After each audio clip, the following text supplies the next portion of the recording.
kwamba sijui nimelipwa sijui na mwanasiasa gani kumharibia jina mwanasiasa sijui gani. Unatumia miaka na miaka kutengeneza jina lako. Jina linapoingia doa hivi, kabla hata ya umma kujua kwamba huu ni ukweli na huu si ukweli, tayari unakuwa umeathirika kwa kiwango kikubwa.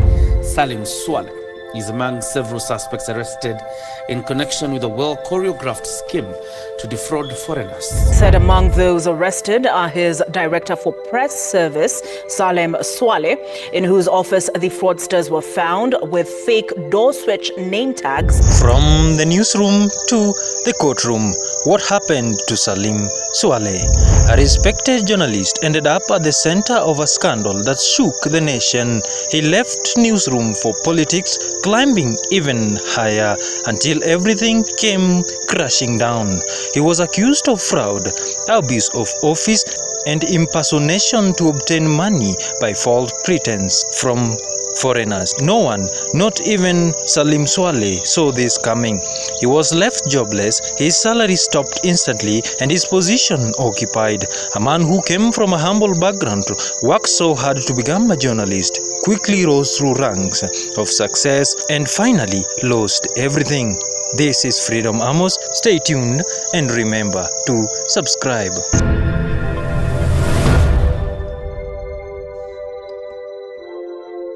Salim Swaleh was a Swahili news anchor at Nation Media Group owned NTV. He resigned to become a chief officer of ICT, e-government and public communication at Nakuru County Government. Later, he landed a lucrative position at the Office of the Press Service at the Office of Prime Cabinet Secretary. Musalia Mudavadi. Salim was born in Bondeni area in Nakuru County. His late father and mother were from Bondeni and Gilgil respectively. His father had 3 wives and his mother bore him 2 children, Salim and his sister. Salim Swaleh attended Bondeni Primary School up to class 4, was unable to continue with his education due to financial constraints. He then went to live with his grandmother in Gilgil, where he learned to make and sell a number of dishes, including samosa. Later, he moved in with his mother and stepfather and was enrolled in Nakuru Primary School.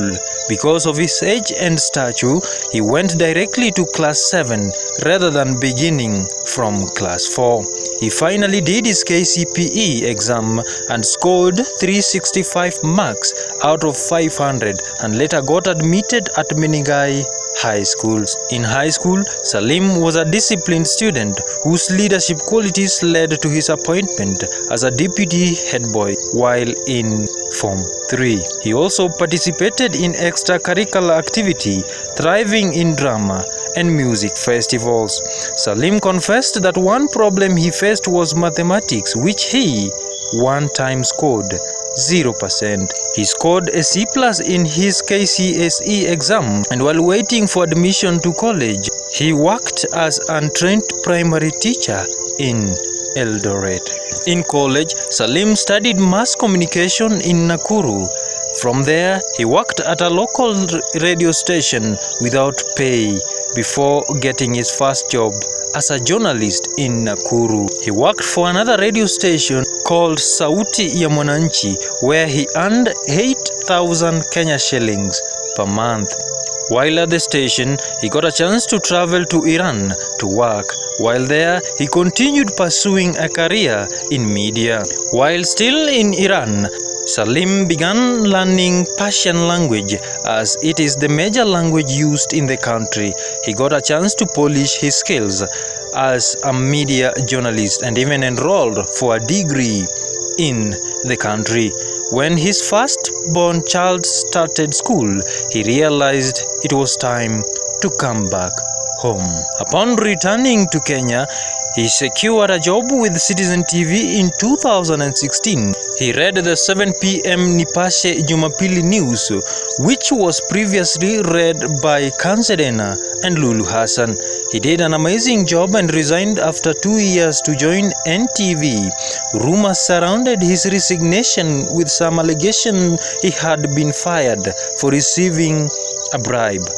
Salim rubbished the claims and went on to become an editor and a news anchor for the NTV 7 p.m. Swahili News. Salim Swaleh is married to Sherry and the couple is blessed with 3 children. He married Sherry while working for Islamic Republic of Iran Broadcasting. He said marrying an Iranian woman was not an option since their dowry was paid in gold and their culture could hardly allow a black man to marry an Iranian woman. He visited Kenya and married Sherry, and the two lived together in Iran. After quitting NTV, Salim's name was among those forwarded to the county assembly for vetting and approval. Before that could happen, he went on to be appointed in Musalia Mudavadi's office as the Director of Press Service at the office of the Prime Cabinet Secretary. His career was short-lived when he was accused of engaging in corrupt dealings. According to the charge sheet, Swaleh and 4 others allegedly conspired to defraud of 5.8 million Kenya shillings from a consultancy company. The offense is said to have been committed on diverse dates between June 4th, 2024 and June 22nd, 2024 at the Cabinet Secretary's office, specifically at the office of the Director of Press Service, Salim's office. The 5 jointly with others conspired to defraud $45,000, equivalent to 5.8 million Kenya shillings, from an engineering consultancy company by false pretending that they were in a position to secure tender for construction of 2 stadiums in Kenya, which they were not. Salim's arrest and his scandal coming to light put him through a lot. Even before the end of his case, he decided to create a viral video asking for forgiveness from his boss, Musalia Mudavadi. In the video, he said, and I quote, "The last month has been so difficult for me. I've been unable to even walk out because of the kind of publicity I received. Everything people said about me just threw me into some of the uncharted territory. A lot of things have been running in my mind. Very bad things. Sometimes I feel like taking my own life. It's end month. Bills are piling up. Salary stopped abruptly. I have loans. Please find it in your heart to forgive me.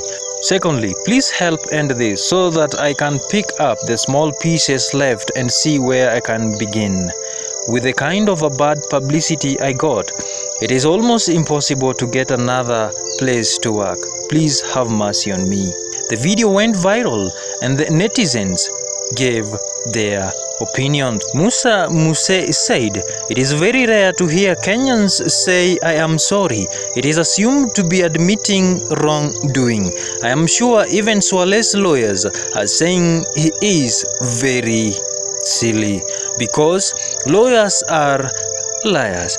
Even when it is clear an offense has been committed, they will say, 'Tell us the truth, but deny any wrongdoing in the court, and we shall win the case for you.'" Patriotic Kenyan said when there was coming people, he was thinking using his greedy stomach. When he is caught, he is now pouring crocodile tears.